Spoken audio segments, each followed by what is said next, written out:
When we think about great minds, we usually focus on their big wins, right? Their brilliant successes. But today, we're going to dive into a profound lesson from Nietzsche's Zarathustra. And it's a lesson he learned not from a triumph, but from a truly spectacular public failure.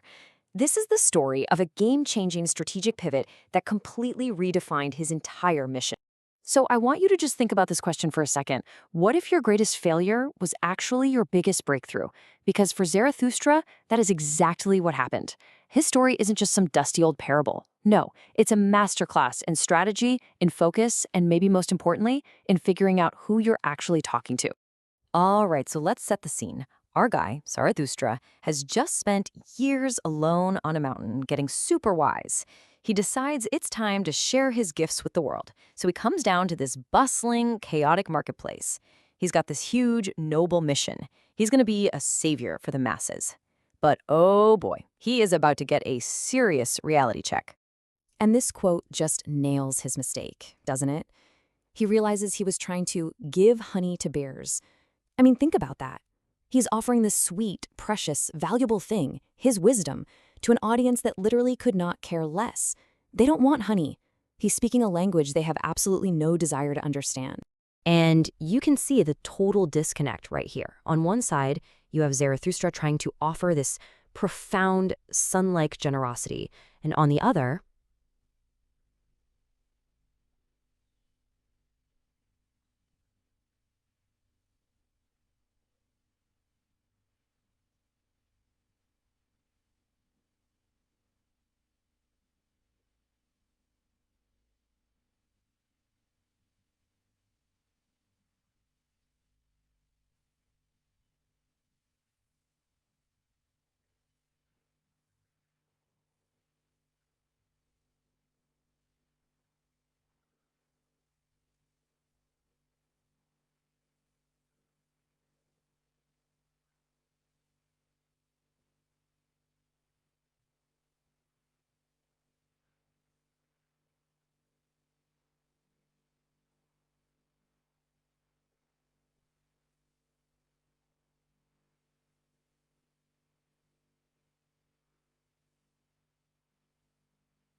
you can see the total disconnect right here. On one side, you have Zarathustra trying to offer this profound, sun-like generosity. And on the other,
The crowd.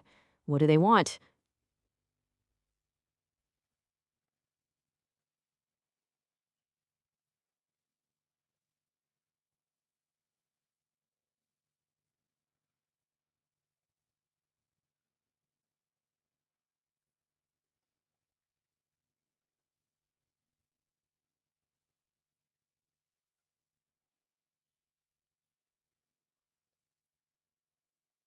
They just want a show.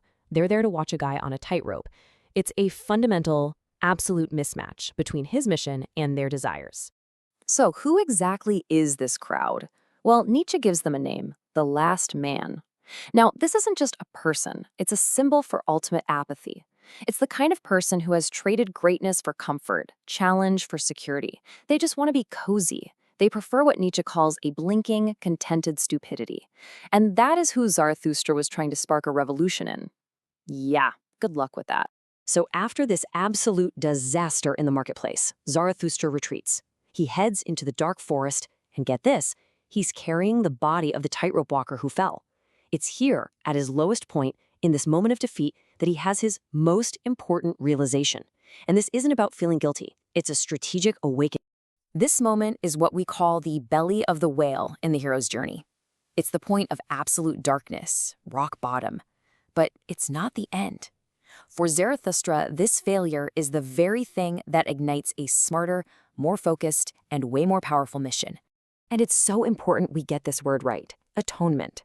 In this context, it has nothing to do with sin or confessing you did something wrong. It's a strategic term. It's about a clear-eyed analysis of what went wrong and a commitment to a new, better approach. It's a pivot, a course correction. And this right here perfectly captures that pivot.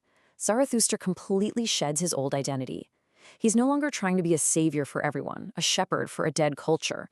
He embraces a brand new role, a creator among creators, a partner for the inspired few who are actually alive and ready to build something new. So this brings us to the prize he wins from his failure, what's called the ultimate boon in the hero's journey. And it's not some treasure chest or a magic sword. It's a transformative, strategic insight. His new mission isn't to preach to the masses anymore. It's to find his true companions. So the boon is freedom. Freedom from that impossible, soul-crushing burden of trying to save everyone. His new mission is lighter, more focused, and you know what? Probably a lot more joyful. He's not looking for followers anymore. He's looking for partners. He's looking for his people. So who are these people he's searching for? He calls them the inspired few. They're the reapers who are ready to do the hard work. They're fellow travelers who will support you when you're on the high wire. They're people who share his fire, his resolve. And, crucially, they are individuals willing to risk their own failure, their own downgoing, all for the sake of growth. Okay, so what's the point of finding these fellow creators? It's not just to hang out and have deep conversations. No, the goal is to engage in a radical, collaborative act of creation. It's about changing the world not by converting everyone, but by building a new one from the ground up. And their task is this bold three-step process. First, smash the old tablets. Destroy the ancient, outdated values that just don't work anymore. Second, get rid of the otherworldly phantoms, all those promises of a better life somewhere else. And third, once the ground is cleared, they can finally forge a new meaning, right here on Earth. The whole point of their project is to give a radical yes to this life, to the here and now. It's about grounding all purpose and all value, not in some future paradise, but in the beauty, the challenge, and yeah, the struggle of our actual earthly existence. And this brings us right back to the beginning. Zarathustra finally understands the tragedy of that tightrope walker. The man wasn't just an entertainer, he was a creator, taking a massive risk. But he fell because he was alone. He had no one to help him steady the rope. So, the ultimate lesson from Zarathustra's pivot is that big, risky, creative things can't be done alone. We all need fellow creators to support us. And that leaves us with one final thought, one final question for you. On your own high-wire act of life, who is helping you steady your rope?